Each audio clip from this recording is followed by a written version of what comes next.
Hello नमस्कार। Parameter of law के इस चैनल में मैं आपका मित्र रिटायर्ड जज अशोक शर्मा आपका हार्टली वेलकम करता हूं। आज मैं एलिमनी मेंटेनेंस के संबंध में फैमिली जो लॉ है, जैसे हिंदू लॉ है, इसके बारे में बताने जा रहा हूं। प्रायः पति पत्नी के मध्य शादी होने के बाद किसी भी बात को लेकर अनबन शुरू हो जाती है और ऐसी स्थिति में मामला अनबन से बढ़ते बढ़ते एलिमनी मेंटेनेंस तक चला जाता है। कोर्ट कचहरी में जाते हैं, पहले पुलिस में भी महिला सेल में शिकायत की जाती है या पुलिस में शिकायत कर दी जाती है। बहुत सारे ऐसे फैक्टर हो सकते हैं, डोमेस्टिक वायलेंस के लेकर, तलाक को लेकर, जुडिशियल सेपरेशन को लेकर। पत्नी अगर पति के पास नहीं रहना चाहती है तो ये स्थिति पैदा होती है। तो इस फैमिली लॉ में एलिमनी मेंटेनेंस के संबंध में लॉ क्या कहता है, इस बारे में इस वीडियो में मैं आपको संक्षेप में बताने जा रहा हूँ। मेंटेनेंस एंड एलिमनी जो है, what you need to know, इसके बारे में आपको क्या जानना चाहिए। पति पत्नी की शादी हुई, कुछ ही साल हुए, बहुत सारी ऐसी परिस्थिति बन गई, पति की इनकम नहीं है, घर परिवार में सास ससुर रहते हैं, ननद देवर रहते हैं, किसी कारण से अनबन हुई, महिला सोचती है मेरी जिंदगी खराब हो गई, पति सोचता है ये कहाँ की झंझट मेरे साथ आ गई।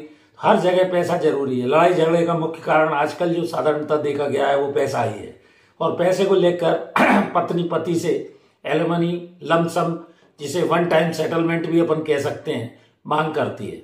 या परमानेंट एलिमनी सेटलमेंट परमानेंट करने के लिए एक लमसम राशि, मान लीजिए पति की आयु 25 लाख रुपए है टोटल, आय शब्द उसकी इनकम 25 लाख, कुछ प्रॉपर्टी है, कुछ रुपए पैसे हैं उसके पास, सेल्फ एक्वायर्ड है, पत्नी चाहती है कि उसको मिल जाए। तो इसमें जहां तक कोर्ट जब विचार करती है तो 20 से 30% वो मांगे, भले 50%, 20-30% से ज्यादा कभी सारी परिस्थिति। अभी मैंने जैसे रजनीश वर्सेस नेहा पर एक मेंटेनेंस का क्लेम का बनाया था, 2023 का भी एक नया मेंटेनेंस क्लेम का केस बनाया था। तो परमानेंट वन टाइम सेटलमेंट तो कहलाता है एलिमनी, वो ले सकती है।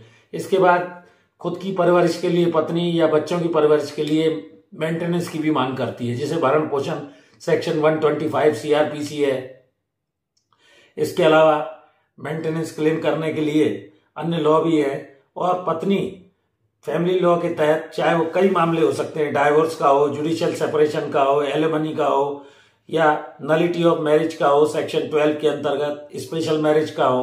तो ये सब क्लेम करने के लिए पत्नी एक मेंटेनेंस में हर महीने का खर्चा खुद का और बच्चों का भी मांगती है। सारी परिस्थितियों पर कोर्ट विचार करती है। अभी वर्तमान में हाल ही में यह भी कहा गया है कि 4 माह से ज्यादा का समय पति को नहीं दिया जाएगा और उसको 2 सप्ताह के अंदर अपना जवाब भी पेश करना होगा। एसेट्स लायबिलिटीज बतानी होगी ईमानदारी से दोनों पक्षों को, चाहे पति हो या पत्नी हो, किन हालात में रह रहे हैं, क्या प्रॉपर्टी है, कितनी इनकम है, सारा एक चार्ट जैसा पेश करना होगा, सपोर्टेड बाय एफिडेविट।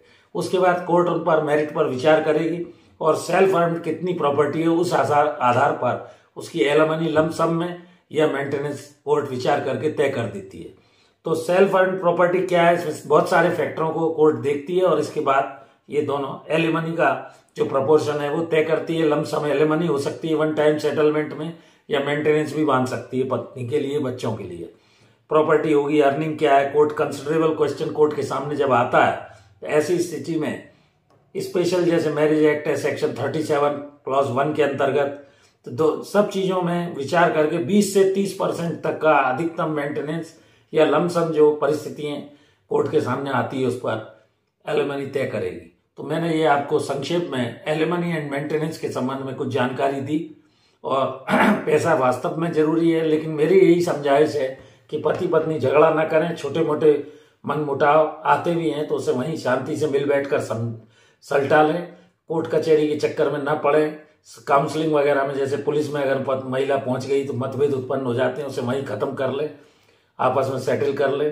क्योंकि कोर्ट कचहरी जाने से एक तो महिला की प्रतिष्ठा, समाज में समय का भी बर्बादी, और एक बार जब गठान पड़ जाती है तो वो आगे बड़ा मुश्किल होता है। तो मिल बैठकर शांति से इसका समाधान खोजें, वो सबसे बेहतर उपाय है। और इस उपाय पर यदि परिवार अमल करने लगेंगे तो बहुत सारे छोटे मोटे विवाद वहीं की वहीं शांत हो जाएंगे और उनका भविष्य सुंदर होगा, पत्नी का भी भविष्य अच्छा होगा, पति भी अच्छे से रहेगा, बच्चे भी आगे एजुकेशन पाएंगे। तो कोर्ट कचहरी के काम में जाने से समय की भी बर्बादी है, पैसे की भी बर्बादी है, सामाजिक प्रतिष्ठा भी खराब होती है।